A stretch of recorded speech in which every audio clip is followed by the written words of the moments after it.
NTR flexi తొలగింపు విషయంలో వసుంధరాదేవి ఇలా మాట్లాడుతుందని అసలు ఎవ్వరూ ఊహించుండరు. ఎన్టీఆర్ ఫ్లెక్సీలు తొలగించడం చాలా పెద్ద పాపం అంటూ అందరూ చెప్తున్నారు. అది ఎంత పాపమో నాకైతే అర్థం కావడం లేదు. ఎందుకంటే ఎన్టీఆర్ ఫ్లెక్సీలు తొలగించమని బాలయ్య అన్నారంటే దానికి ఒక అర్థం ఉంటుందని ఎవరైనా ఆలోచించారా? ఎన్టీఆర్ అంటే ఆయనకి పడదని ఫిక్స్ అయిపోయారు. కాబట్టి ఆయన ఏం చేసినా ఎన్టీఆర్‌కి ఆపోజిట్‌గా ఉంటుందనే నిర్ణయానికి వస్తున్నారు.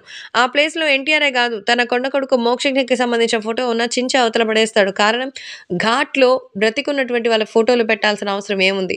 అందున ఘాట్‌లో స్వాగతం, సుస్వాగతం అంట. అంటే అందరూ రావాలి, వచ్చిన వాళ్ళు సంతోషంగా ఉండాలని కోరుకోవడం.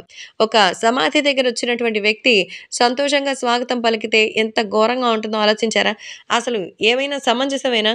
మీ అభిమానం ఉంటే పేదవాళ్ళకి కడుపు నిండా అన్నం పెట్టండి.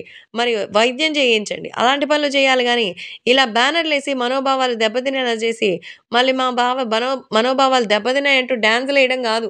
నిజంగానే ఒక్కసారి ఆలోచించాలి అంటూ చెప్తోంది వసుంధరాదేవి.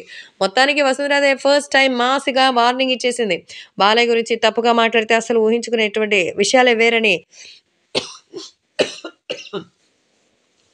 కొంచెమైనా ఆలోచించాలి మాట్లాడేటప్పుడు. సో, బాలయ్య బాబుకి నిజంగా మోక్షజ్ఞ ఎంతో జూనియర్ ఎన్టీఆర్ గూడా అంతే. అలాంటి టైంలో ఆయన మీద కలిసి రాగద్వేషాలు ఎందుకు? ఎలక్షన్స్ దగ్గర పడుతున్న వేళ వైసీపీయే దీన్ని పెద్దది చేస్తున్నట్టుగా అయితే నాకు బాగా అర్థమవుతోంది. కాబట్టి చంద్రబాబుని ఈ విషయంలో ఏ విషయంలోనూ ఇన్వాల్వ్ చేయాల్సిన అవసరం లేదని ఎన్టీఆర్ అంటే బాలయ్య బాబుకు కూడా ఎంతో ఇష్టం. ఆయనది కావాలని చేయలేదంటూ చెప్తోంది వసుంధర.